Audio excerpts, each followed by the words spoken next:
I started getting like just tons of death threats. Somebody, maybe multiple people, figured out what my work is somehow, even though I try to keep myself completely separate from that, but they somehow figured it out, called my company, and my company are like a DEI woke progressive company pretty much. I mean, we're in Boston, Mass. So they, I guess, immediately decided to fire me, but they kind of like were just like hinting at it all week. Basically, we're like, we're going to have closed door meetings in front of you. So they but still not didn't have even you have the balls to actually in those meetings. You know, be they have honest no about it. balls. They have no balls. And then when they actually fired me, it was Friday. I was remote because I was getting some work done on my vehicle and stuff. I was remote. They did it during over a Zoom call, and they set up the Zoom call like it was a standard engineering meeting. So Wow. totally, total deception involved there. I come in and it's the CEO, HR, and they're like, we've seen a certain video that you did, and we're terminating you. And frankly, you could have been like, which one? Because as you said, there's a lot of shit out there that you've said, and especially on the podcast. I can't believe you said you've been there for like, what, 10, 12 years? How did they not find any of this stuff before now? 9 years, yeah. I'm just that good, man. I use a pseudonym on here. This is a totally separate world that I'm in, life that I have, totally separate from my job. It never affected my job. Yeah. So I don't know. I mean, so I think it's a bit ridiculous. And clearly he works for a company that's very diverse, and he didn't lynch anybody. He didn't string anybody up. You know, it never made its way off of Twitter until now. That's right. Dude, I've been told that I was a diversity hire. I was told that probably because I'm retarded or something. I don't know. That could be. We fucking retarded. I want to hear more, obviously, but I want to know. I'm kind of joking, but I'm serious. Is the price of fame worth it? Like, the jury's out. Yeah, we're not sure yet. All right, let's see how this Give Send Go goes. I do think we should play a little bit of the song just because it's just so laughable if you know who you are, and if you know like what your background is and what you guys' show is and stuff. And even if you don't, if you just see this as a passerby on the street, just some dude, I mean, if I didn't know you, I would say in his parents' basement or something, in his pajamas, playing the ukulele in a video game chair, just hanging out. It's awful, dude. It is awful. Like, I didn't expect that many people to see it. So yeah, I'm in pajamas. I look like shit. Even the capo is like askew there. Like, what am I even doing? Like, dude, not trying at the song, barely even trying at life. Clearly, by so many. Yeah, I didn't even do the song well.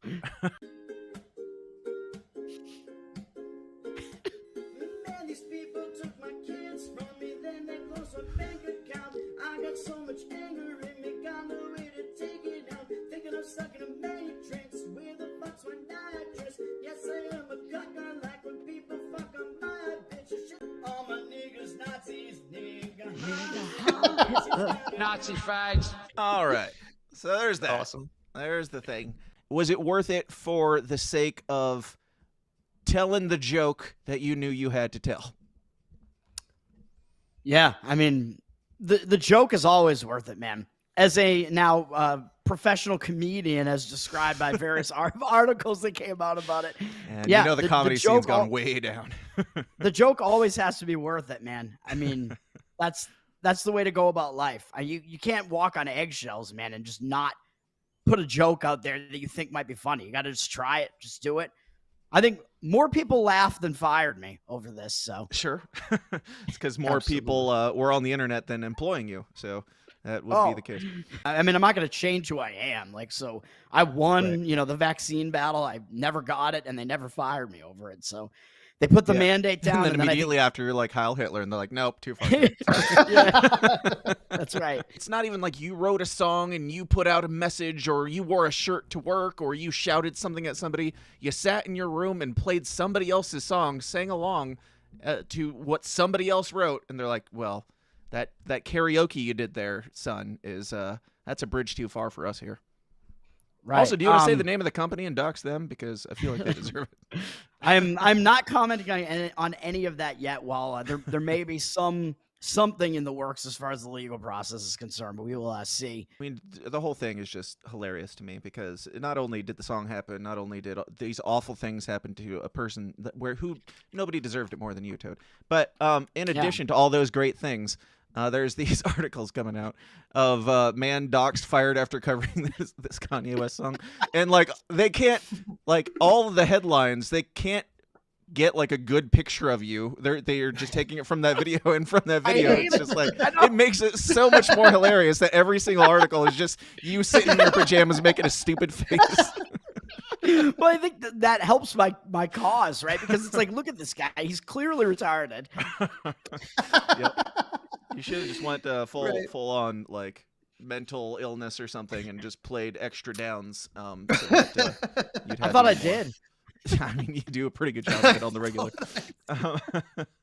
Now, immediately after you did this song, Kanye West came back out and about-faced on all of this and said, thank you, God. I forgive those who have caused me pain. God, forgive me for the pain I've caused. I love all people. He's like, I'm done with anti-Semitism and all that. He's very, very apologetic. Did you break Kanye West or... Yes. What is good? I mean... This also isn't anything new because Kanye West has done that before. He's gone back and forth on the Jews thing. He had the 21 Jump Street thing from like 2 years ago where he was like, I watched 21 Jump Street. Jonah Hill's pretty funny, so I like Jews again. And then he had this one where he sincerely apologized in, I don't know, Hebrew or something to the Jews. So like none of this is new for anybody anywhere, but we're going to pretend like it is. And Kanye West's album, as far as I know, is still coming out or leaking out or something like that. So it's just quite a beautiful clusterfuck all around. And I don't remember where I was going with that. Oh, did you break Kanye West? Did you did you do so well at your thing, your banger of a song? And Kanye West just like, man, I got to rethink some things. Yeah, well, I think I had the most popular cover of it, and I think the fact that I got fired over it, he's like blaming himself for it, so he's doing like a complete about face for that reason. I'm pretty sure that's what's going on. You got anything else on your current struggle? On mine current conf, yeah, no, I think we covered it. Yeah, my current comp. In that case, I'm just gonna go do some light reading, and we will be right back after a quick break from our sponsors.